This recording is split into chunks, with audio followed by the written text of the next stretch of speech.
De ce avem din ce în ce mai multe familii care adoptă copii doar ca să îi omoare atunci când ajung la pubertate?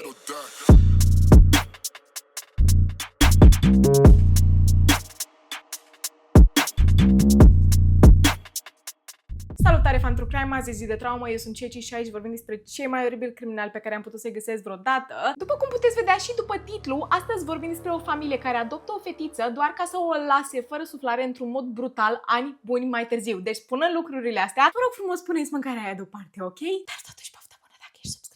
O să începem povestea cu Rosario Porto, o femeie născută în iulie 1969 în Spania. Astăzi ne ducem în Spania, doamne, n-am mai făcut un caz de acolo de foarte mult timp. Familia acestei fete era destul de stabilă financiar. Tatăl ei era un avocat și avea propria firmă de avocatură, iar mama ei era profesoară de istorie. Ea asculta mereu de părinți și urma să studieze la drept, iar în 1990 Rosario s-a cunoscut cu un bărbat pe nume Alfonso. El era cu 5 ani mai mare decât Rosario și avea o carieră în jurnalism. Chestia este că pe tot parcursul acestui caz trebuie să înțelegeți că Alfonso a fost obsedat de această femeie. Încă din prima zi era în stare să îi pupe picioarele în fiecare dimineață. Rosario era genul de femeie extrovertită, îi plăcea să iasă afară să petreacă, era destul de vocală, pe când Alfonso era mai cumințel, să spunem așa, stătea sub papuc. În 1996, după 6 ani de relație, Rosario și Alfonso se și căsătoresc și asta e și anul în care Rosario a început oficial să lucreze ca avocat la firma tatălui ei. Ei doi aveau o viață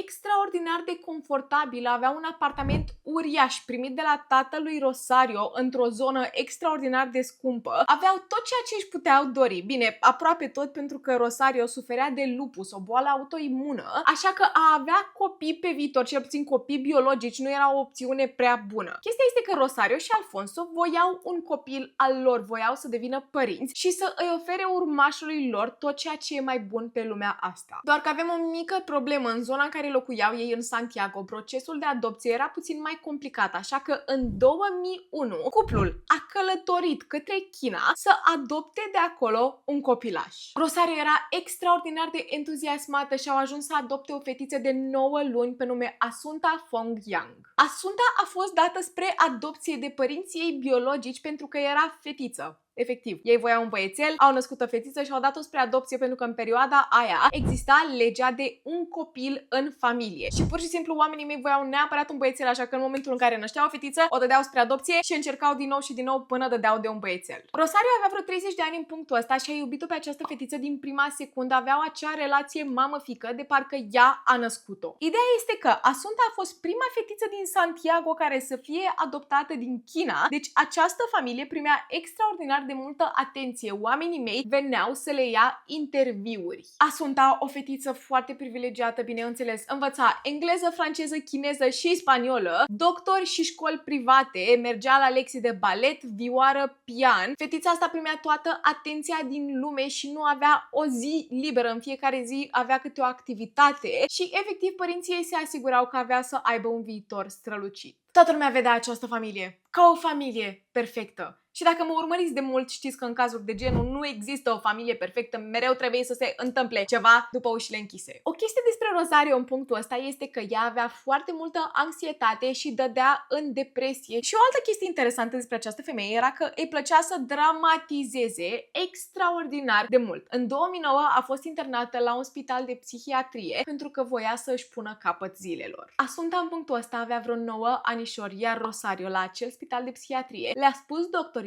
că o irită prezența fiicei sale. Efectiv, nu mai vrea să aibă grijă de această fată. Adică, da, mi-a plăcut de ea când era mai mititic, era un bebeluș, aveam grijă de ea, toată lumea venea și ne pupa în fund pentru că știi, eram această familie perfectă, am adoptat-o din China pentru că părinții au abandonat-o doar pentru că era fată și acum, na, începe să ajungă la pubertate, să devină această fată, să devină adolescentă și nu mai am chef de ea, fratele meu. În 2011, Rosario și-a făcut planul să o trimită pe această fată în Londra, la o școală privată și efectiv să o lase să locuiască singură la acea școală din Londra. Și era o opțiune bună. După ce au zis toată povestea asta, trimisul în Londra la o școală era cea mai ideală opțiune. Voia să scape de ea. Bine, Rosario a spus că așa câștigă experiență, însă planurile s-au dus de răpă când în același an ambii părinți al lui Rosario au decedat din cauze naturale. Bineînțeles că a fost devastată și părea și că starea lor financiară are să se ducă în jos pentru că Rosario lucra la firma de avocatură a tatălui ei. Nu știa nimic altceva decât drept,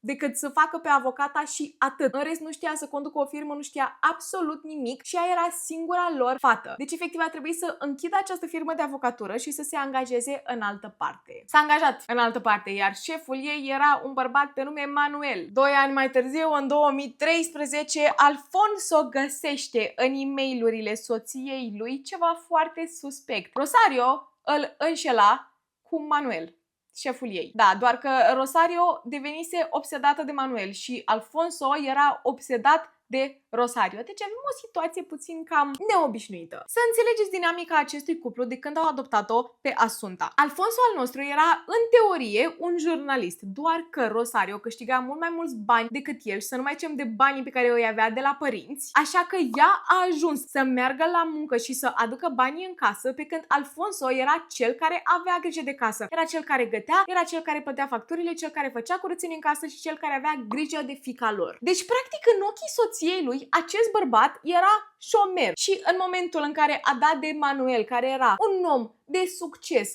cu afaceri și soție și copii, dar hei, un om de succes, bineînțeles că Manuel era o opțiune mai bună pentru că Alfonso îi face familia de râs.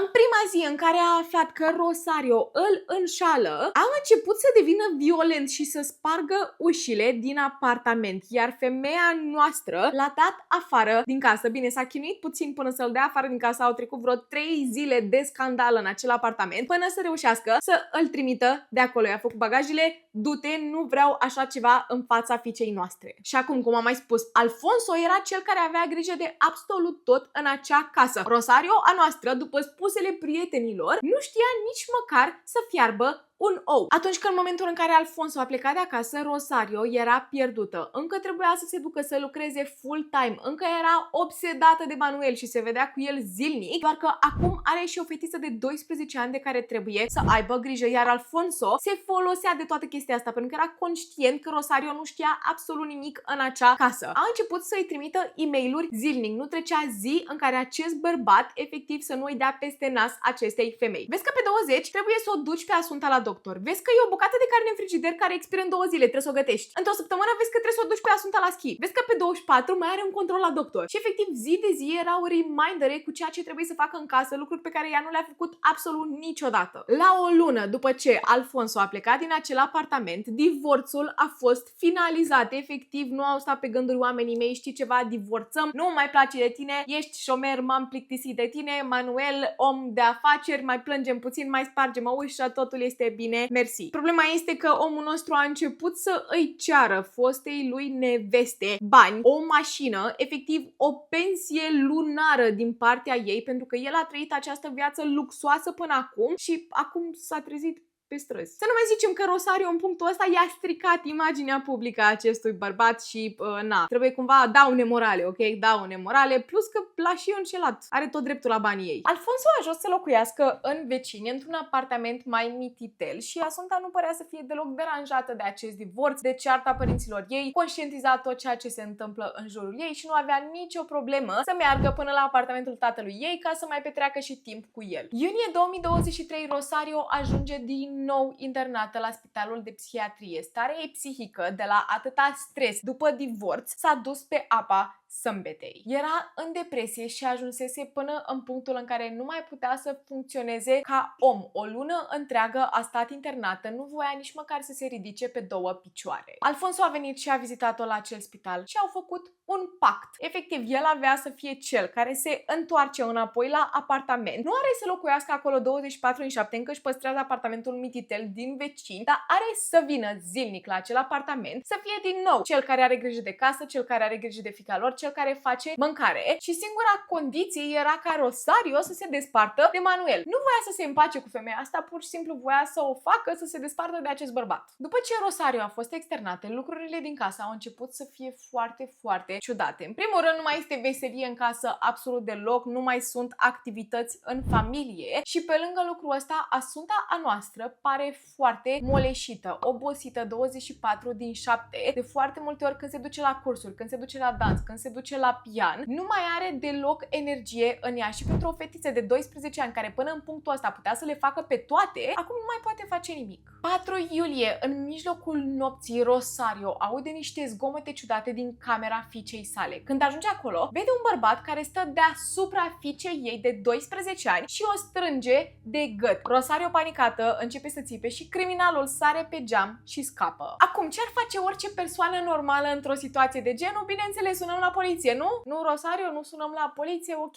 nu s-a sunat la poliție? Singurele lucruri pe care le-a observat acea femeie la acest criminal era că era un bărbat scund cu mușchi, îmbrăcat în negru și cu mănuși de piele. Treaba asta în felul următor. A doua zi, Asunta s-a dus la școală și a spus unei colege că era să moară aseară. Această colegă s-a dus la mama ei, mama acestei colege s-a dus la Rosario și i-a spus: femeie, vezi că trebuie să te duci să raportezi chestia asta la poliție. Fiica ta era să fie omorâtă, strânsă de gât. Iar Rosario i-a spus: da, ai dreptate, mă duc acum la secția de poliție. Rosario ajunge în fața secției de poliție și atât. Și după aia pleacă, nu intră înăuntru, nu raportează tot lucrul ăsta. În următoarele săptămâni, profesorii și prietenii lui Asunta au început să observe din nou și din nou cum este zilnic obosită și fără chef de viață. 2 săptămâni mai târziu, profesorii au văzut că abia poate să se țină pe picioare, este foarte moleșită, pare că este intoxicată. Când a fost întrebată ce s-a întâmplat, Asunta le-a spus profesorilor că mama ei i-a dat niște praf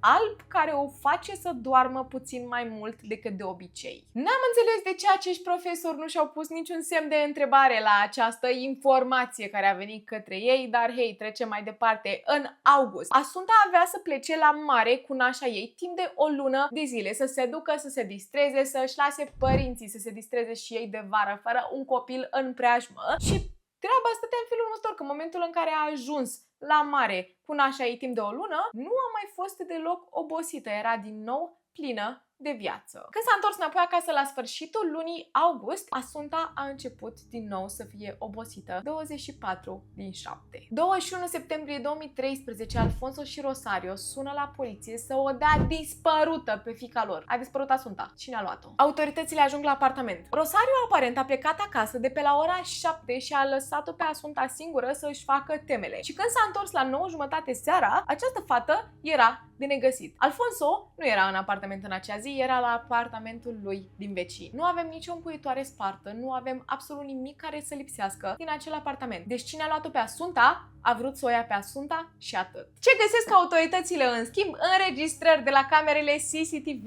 cu Rosario și Asunta, care pleacă împreună din apartament la ora 6:30. N-ai zis că ai plecat singură? Nu, stați, am greșit eu povestea de fapt ce s-a întâmplat. Am luat-o pe Asunta să mergem către casa de la țară a părinților mei. Efectiv, oamenii ăștia, bine, casă de la țară. Nu vă gândiți că era casă de la țară cum avem noi aici în România, era efectiv o casă de vacanță într-o zonă rurală, o căbănuță, ok? Am luat-o pe Asunta să mergem acolo. Aveam de luat niște chestii de la acea căsuță. Doar că în momentul în care am ajuns la casă, Asunta mi-a spus că vrea să se întoarcă înapoi să-și facă temele. Așa că m-am întors înapoi, am lăsat-o pe Asunta acasă să-și facă temele, după care am vrut să mă duc la un magazin ca să iau niște chestii pentru balet fiicei mele. În momentul în care am ajuns la magazin, m-am oprit în față și nu am intrat înăuntru, mi-am dat seama că mi-am uitat poșeta. Așa că m-am întors înapoi la casa de la țară, mi-am luat poșeta, după care am vrut să mă duc la o benzinărie ca să pun benzină. Și în momentul în care am vrut să pun benzină, mi-am dat seama că nu am cardul în poșetă, așa că m-am întors înapoi acasă. Lungă povestea, foarte lungă povestea. Da, oamenii mei, bineînțeles că au verificat toate înregistrările de la camerele de supraveghere, de la benzinărie, de la magazin, de pe străzi, nimic. Rosario nu a fost nicăieri, nu a fost în niciunul din acele locuri. Asta este și momentul în care Rosario și-a adus aminte că fiica ei a fost atacată acum 3 luni de zile în propriul apartament, că cineva era peste fiica ei de 12 ani cu mâna în gâtul ei. Da, știți, cred că era acel bărbat de acum 3 luni care intra la noi în apartament, cred că el a luat-o, da. Rosario, ce bărbat a intrat la voi în casa cu 3 luni de zile? Nu v-am zis? Da, a intrat acest bărbat și pentru că nu ne-a dispărut nimic din casă și Asunta era în viață, at the end of the day, nu era mare scofală și m-am gândit că n-are rost să mă mai duc la poliție să raportez chestia asta. Nu era mare scofală? De curiozitate, ipotetic vorbind, tu care te uiți acum la mine, imaginează-ți că ai o fiică de 12 ani și în mijlocul nopții dai de un bărbat care se află deasupra fiicei tale cu mâna în gâtul ei, după care el scapă. scapă, fuge, nu reușiți să-l prindeți. Ce faceți? Dați din umeri și vă bucurați că n-a furat nimic din casă? Atât? Nu mergem la poliție? Nu facem absolut nimic? Nu. N-a furat nimic din casă. Who gives a shit? Rosario și Alfonso sunt duși la audiere. Alfonso a povestit cum în ziua aceea a fost la balet, s-a uitat la televizor, s-au jucat niște cărți, totul absolut normal. Și după de nicăieri se uită în ochii autorităților și zice da, sper că fata mea n-a fost agresată intim sau omorâtă, nu? Adică da, ok, cu toții ne gândim la asta în momentul în care dispare cineva. Sperăm că n-a ajuns moartă pe undeva. Dar era puțin cam ciudat în acel context, pentru că omul meu povestea despre cât de normală a fost ziua lor și cum nu-i vine să creadă că fata lui a dispărut și de nicăieri sper că n-a fost agresată intim.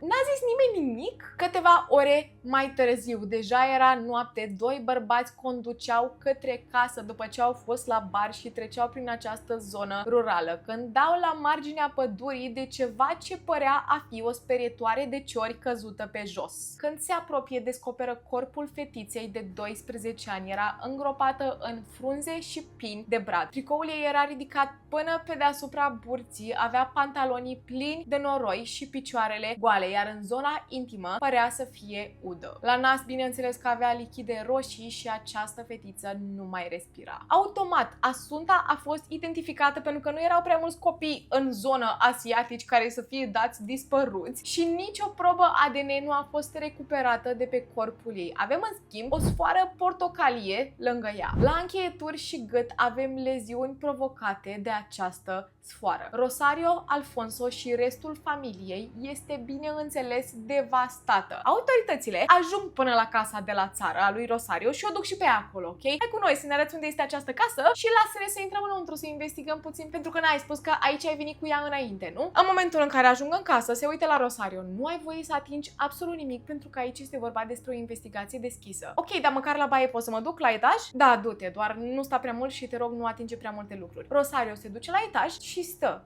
5 minute, 10 minute, trec 15 minute, autoritățile încep să își pună întrebări. Unde e femeia asta? Cât, Doamne iartă-mă, stă în baie? Duceți-vă sus după ea. În momentul în care ajung la etaj, o văd pe Rosario cum e într-o cameră, într-un dormitor, nu era în nicio baie și încerca să scoată ceva din coșul de gunoi. În momentul în care se uită în mâna ei, o bucată de sfoară portocalie. În acea casă nu au găsit mai nimic concret, ceva care să învinuiască acești oameni 100%.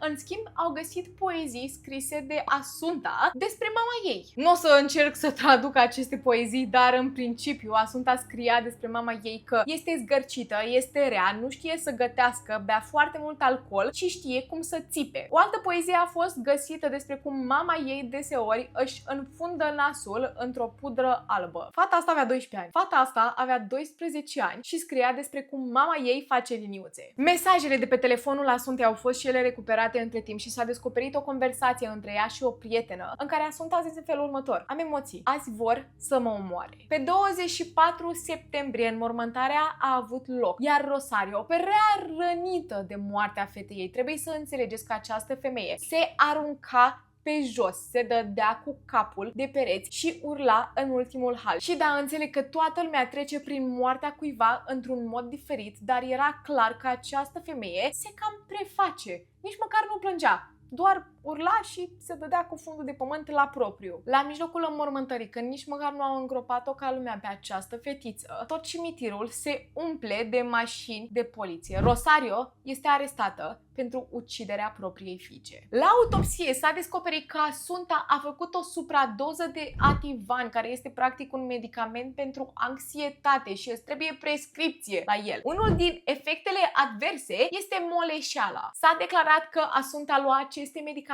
de 3 luni de zile. Acum, cine lua Ativan după prescripție? Bineînțeles că Rosario, care a fost externată de la spitalul psihiatric acum 3 luni de zile. Problema este că aceste medicamente nu le poți lua constant, zi după zi, pentru 3 luni de zile. Ai nevoie să mergi din nou și din nou la doctor ca să-ți dea o altă prescripție, pentru că este destul de periculos să iei acest medicament pentru o perioadă îndelungită. Așa că de unde a făcut ei rost de atâta Ativan pentru 3 luni de zile? Ei bine, Alfonso al nostru, bineînțeles că s-a dus mers și el la doctor și s-a plâns că are foarte multă anxietate ca să primească și el o prescripție cu acest medicament și un alt lucru le cam cumpăra puțin ilegal. Cei doi părinți zdrobeau aceste pastile și o forțau pe micuța fată să le înghită. A doua zi după ce Rosario a fost arestată, Alfonso a fost și el arestat. Bineînțeles, ei avem ambii părinți puși după gratii. Cei doi se comportau foarte ciudat, au fost puși în celule vecine și puteau vorbi între ei și au început să țipe unul la altul. Uite în ce m-ai băgat. Acum, înapoi la apartament. Autoritățile caută în laptopul lui Alfonso și găsesc un folder cu imagini 18+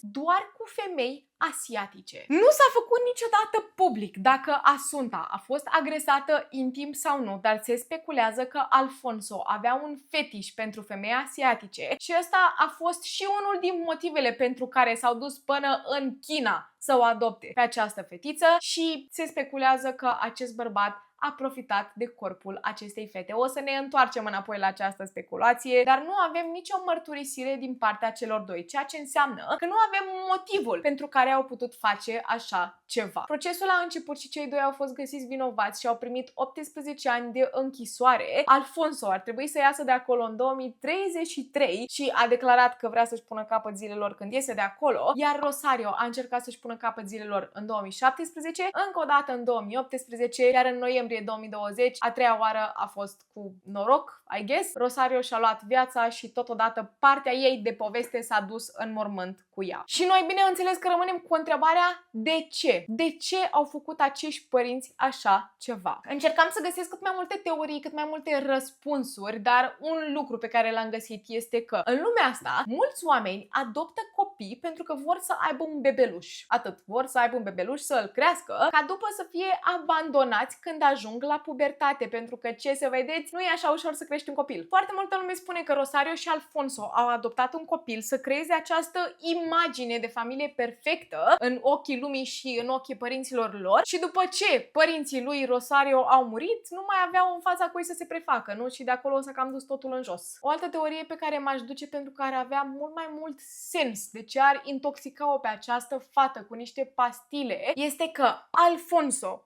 îi dădea aceste medicamente ca să o facă să doarmă mai profund, ca după să profite de corpul ei, pentru că el era un obsedat de femei asiatice. Problema este că aici nu e vorba de o femeie, este vorba despre o fetiță de 12 ani, care era fata lor adoptată. Și probabil ultima dată când a încercat să profite de corpul ei, i-ar fi dat prea multe pastile și așa a ajuns să facă supradoză. Toată lumea rămâne cu un semn de întrebare. E unul mai vinovat decât celălalt? S-au săturat să fie părinți după ce au trecut prin atâtea să o crească? Sunt niște întrebări la care sunt tare curioasă ce răspunsuri aveți. Eu am fost Ceci, acesta a fost cazul Asunta, iar până trauma viitoare, stay safe. Iar Rosario, cred că se și vede că sunt transpirată, fratele meu. Nu se poate. Ce cu căldura asta? Afară plouă. Why do I do this to myself? Aceste postile, da. Tiga, do I need a break?